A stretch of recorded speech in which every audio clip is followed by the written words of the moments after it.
Who the hell is Maria Santos? My brother Richard's voice echoed through the attorney's office. His face was purple with rage.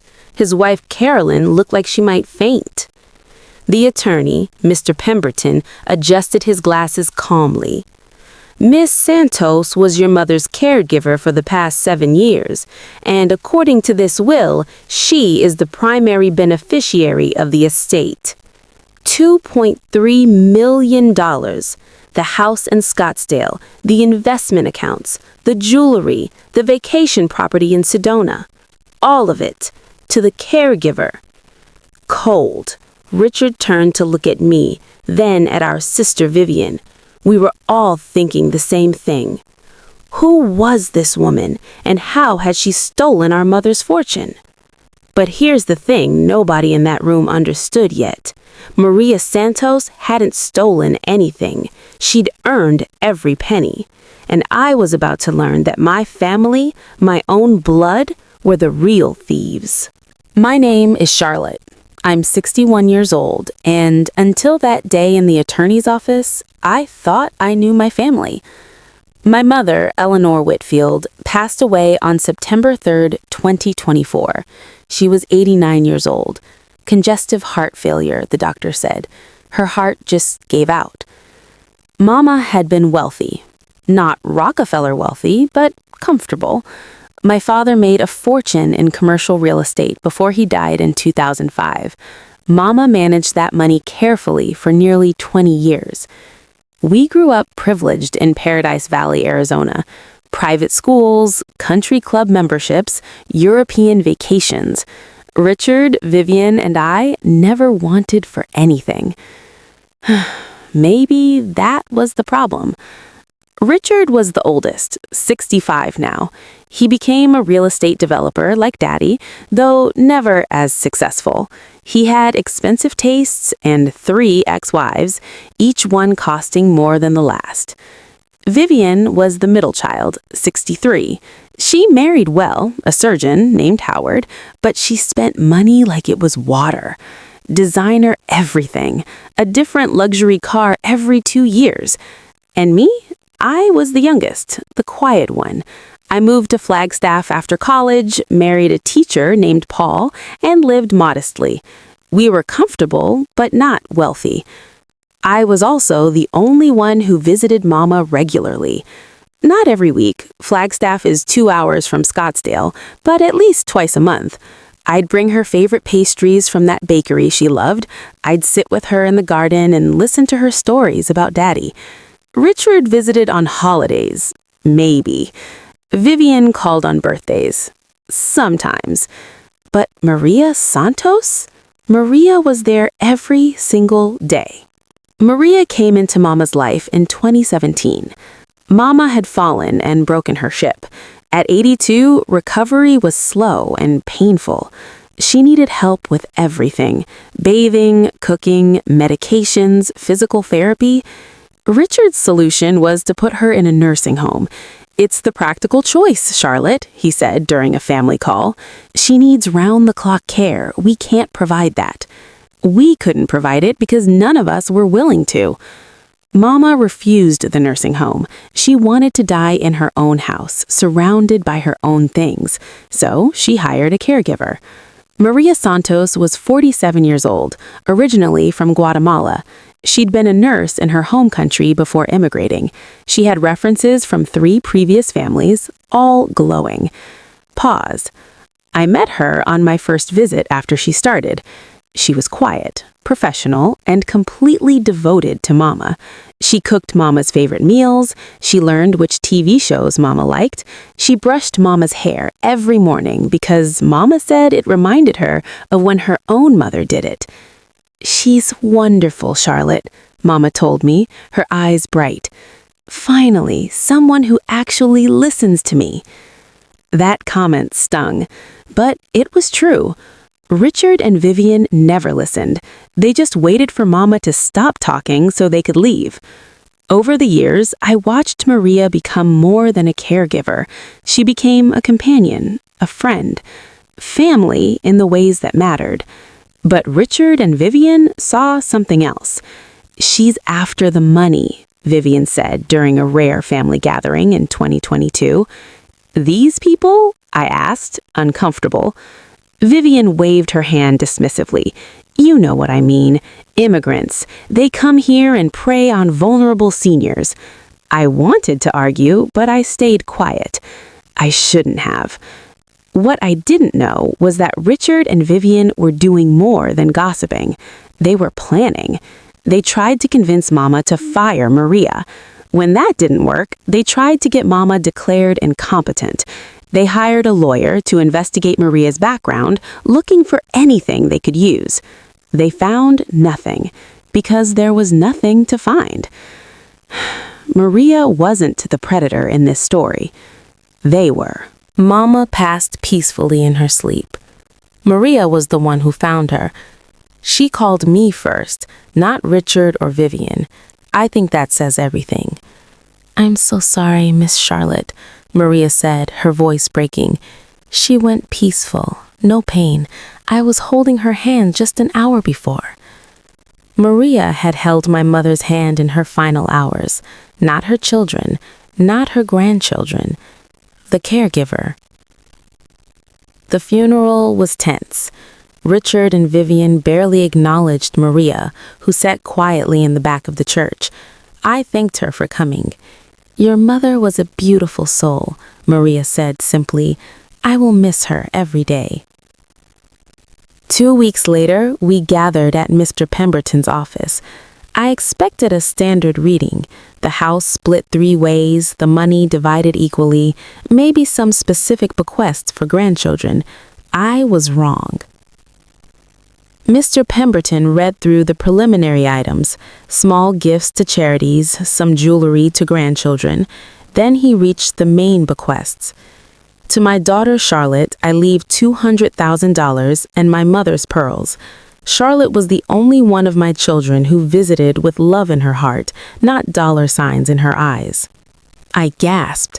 I looked at Richard and Vivian. Their faces were already darkening. To my son Richard and my daughter Vivian, I leave $50,000 each.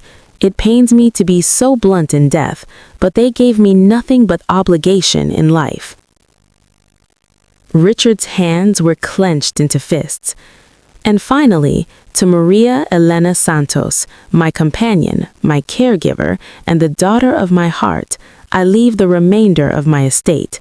This includes my home in Scottsdale, my vacation property in Sedona, and all remaining financial accounts, totaling approximately $1.8 million.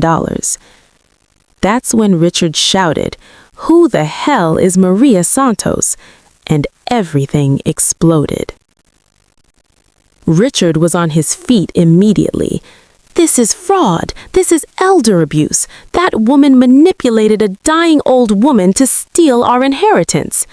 Pemberton remained calm. Mr. Whitfield, I must ask you to sit down. I will not sit down. I'll have that woman arrested. I'll have your license revoked. This will was clearly made under duress. Pemberton's voice hardened. This will was made in January 2023. Your mother was evaluated by her physician and a court-appointed psychiatrist before signing. She was of sound mind, and she was very specific about her reasons. He pulled out another document. Your mother also left a letter to be read to the family. She anticipated this reaction. He began reading. To my children, if you're hearing this, then I am gone, and you are probably very angry. Good. You should be angry at yourselves. Vivian's mouth fell open. For 7 years, Maria Santos gave me something none of you could be bothered to provide. Her time, her attention, and her genuine love. She sat with me through lonely nights. She learned my stories. She treated me like a human being, not a bank account waiting to be emptied. Richard's face was ashen. Richard, I know about the lawyer you hired to have me declared incompetent in 2021. Did you think I wouldn't find out? You wanted to take control of my finances because you've nearly bankrupted yourself 3 times. Richard looked like he'd been slapped. Vivian, I know you've been selling jewelry you borrowed from me for years. The diamond bracelet Daddy gave me for our 25th anniversary, I know you sold it in 2019. Did you think I was too senile to notice?" Vivian went pale. Carolyn, Richard's wife, actually stepped away from her. "Carolyn, you tried, I know you did, but you were always too afraid to stand up to your brother and sister. I hope this inheritance gives you the courage you always lacked." I felt those words like a knife, but she was right. Maria earned everything I'm giving her, not through manipulation, through love, something my own children forgot how to give. I hope my grandchildren do better, but I won't reward Richard and Vivian's neglect with my life savings. The letter was signed, "With love and disappointment, Eleanor." Richard and Vivian contested the will immediately. They hired expensive attorneys. They claimed undue influence, elder abuse, fraud. They painted Maria as a predatory immigrant who had brainwashed a vulnerable old woman. The court battle lasted 11 months, and they lost spectacularly. Mr. Pemberton had prepared for exactly this.